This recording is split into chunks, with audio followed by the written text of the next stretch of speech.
Dans cette vidéo, nous allons expliquer la différence entre le sens propre et le sens figuré d'un mot ou d'une expression. Le sens propre est le sens premier, le sens courant d'un mot. On dit aussi que c'est le sens concret. Dans le dictionnaire, c'est souvent la première définition du mot. Voyons un exemple, il est malade du cœur. Dans cette phrase, le mot cœur désigne un organe musculaire creux situé dans la poitrine qui permet la circulation sanguine. Donc, c'est le sens premier ou sens concret du mot, c'est le sens propre du mot cœur. Alors, le sens propre est celui qu'on utilise habituellement. C'est aussi le plus simple, le plus courant. Il représente une réalité. Exemple, le lion dévore une proie. Ici, le verbe dévorer est utilisé dans le sens propre. Il indique que le lion mange avec une avidité la proie. Donc, le verbe dévorer dans cette phrase est employé dans le sens propre.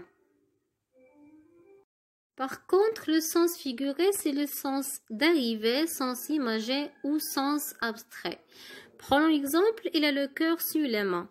Dans cette nouvelle phrase, le mot cœur n'a plus du tout le même sens. Cette fois, il est utilisé dans l'expression d'être généreux, être prêt à offrir. C'est le sens dérivé, le sens imagé, on dit aussi sens abstrait du mot cœur.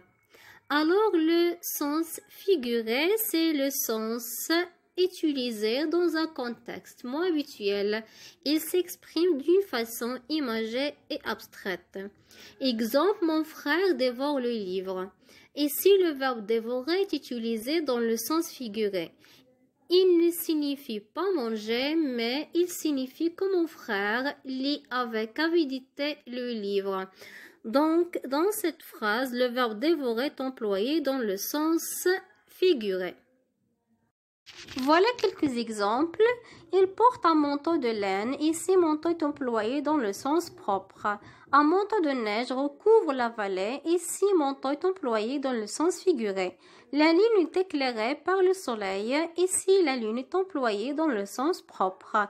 Il est toujours dans la lune. Ici, la lune est employée dans le sens figuré.